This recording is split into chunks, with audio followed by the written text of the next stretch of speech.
Halo semuanya, kembali lagi di channel Halo Edukasi. Di video kali ini kita akan membahas mengenai materi pendidikan Pancasila dan kewarganegaraan, yaitu tentang tujuan dan fungsi musyawarah dalam kehidupan berbangsa dan bernegara. Musyawarah memiliki kata dasar syawara. Kata ini memiliki arti berunding, merembukan sesuatu, dan lain sebagainya. Kata musyawarah di dalam Kamus Besar Bahasa Indonesia memiliki arti yaitu suatu pembahasan bersama yang memiliki maksud untuk mencapai keputusan atas penyelesaian suatu masalah.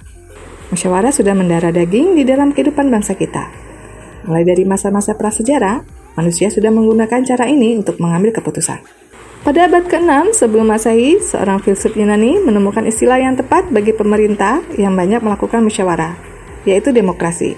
Keberadaan musyawarah ini dibuktikan dengan adanya sidang-sidang yang dilakukan oleh para wakil rakyat di Dewan Perwakilan Rakyat Republik Indonesia maupun dalam rapat-rapat yang dilakukan oleh para eksekutif penyelenggara kedaulatan negara. Dengan adanya musyawarah dan setiap orang bebas berpendapat, maka iklim pengambilan keputusan dapat terjaga dengan baik. Setelah memahami pengertian dan betapa pentingnya musyawarah dalam kehidupan berbangsa dan bernegara, tentu kita semakin menyadari bahwa musyawarah sangat bersesuaian dengan jati diri bangsa kita sebagai suatu bangsa yang penuh dengan aura gotong royong di tengah masyarakatnya. Berikut ini beberapa tujuan musyawarah dalam kehidupan berbangsa dan bernegara. 1. Mengambil keputusan atas suatu masalah. Tujuan utama dari adanya musyawarah adalah untuk mengambil keputusan atau suatu masalah yang ada dimanapun ruang lingkup dari musyawarah itu. Dengan demikian, setiap masalah akan mendapatkan solusi yang lebih baik karena di dalam musyawarah itu ada banyak pemikiran dan pendapat yang dapat menjadi pertimbangan untuk menjadi solusi. Dalam beberapa musyawarah tertentu, ada para ahli yang memberikan pendapat atas masalah dari berbagai sudut pandang. Berbagai pendapat ini harus diramu dengan baik agar perbedaan pendapat tidak menjadi sumber perpecahan. 2. Mendapatkan kesepakatan bersama atau mufakat. Tujuan kedua dari adanya musyawarah ialah untuk mendapatkan kesepakatan bersama atas suatu hal. Kesepakatan bersama ini biasa dikenal dengan istilah mufakat. Musyawarah dikatakan berhasil ketika mufakat telah tercapai. Namun, ada kalanya mufakat tidak dapat tercapai.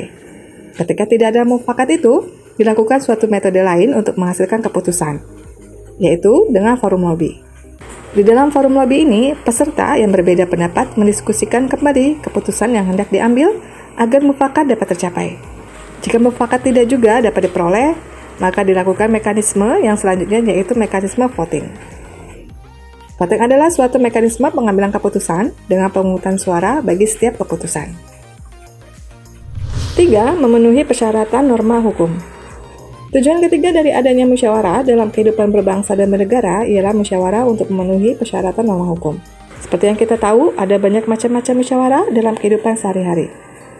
Nah, beberapa jenis musyawarah seperti sidang paripurna, sidang umum, sidang istimewa, dan lain sebagainya memang diharuskan ada untuk memenuhi persyaratan dari peraturan perundang-undangan. Setelah mengetahui tujuan dari adanya musyawarah, tentu kita merasa bahwa terdapat banyak manfaat dan fungsi dari adanya musyawarah. Di antaranya adalah 1. Mewujudkan kebebasan dalam berpendapat. Fungsi utama dari adanya musyawarah dalam kehidupan berbangsa dan bernegara ialah mewujudkan salah satu hak asasi manusia atau HAM yang paling utama, yaitu hak untuk menyampaikan pendapat.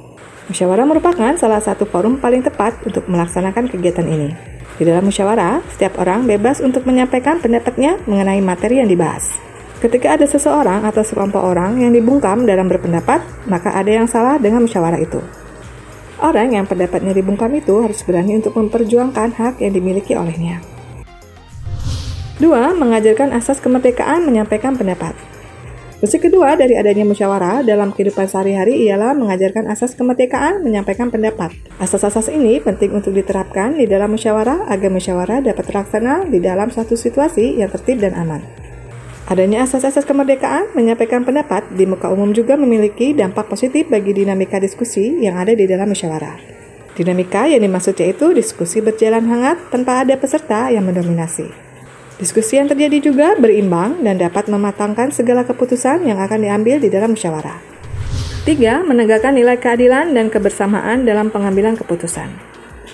Fungsi musyawarah dalam kehidupan berbangsa dan bernegara selanjutnya adalah menegakkan nilai keadilan dan kebersamaan dalam pengambilan keputusan atas suatu masalah.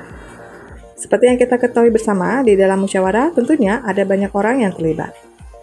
Ketika ada banyak orang terlibat, maka akan ada banyak pemikiran yang terlibat dan riuh rendah mewarnai jalannya musyawarah. Tentunya, poin keadilan harus ditegakkan dalam menentukan hasil dari musyawarah sehingga keributan tidak perlu terjadi. Di sisi lain, musyawarah ada karena adanya kepentingan bersama di antara pihak-pihak yang tergabung di dalam musyawarah. Setiap orang berhak menyampaikan pendapatnya yang kemudian akan didiskusikan bersama. Maka dari itu, nilai kebersamaan dan keadilan akan sangat ditegakkan di dalam musyawarah. Musyawarah juga dapat menjadi sarana bersatunya orang-orang atau pihak-pihak yang terlibat. Musyawarah menjadi ajang untuk silaturahmi di tengah masyarakat, yang sekaligus menjadi wadah untuk menemukan solusi atas permasalahan yang ada. Demikian pembahasan mengenai tujuan dan fungsi bermusyawarah. Semoga informasi ini bermanfaat dan menambah ilmu pengetahuan. Sebagai tugas di rumah, teman-teman bisa tuliskan di kolom komentar tentang manfaat lainnya dari musyawarah. Jangan lupa untuk like, share, dan subscribe Halo Edukasi. Semangat belajar semuanya!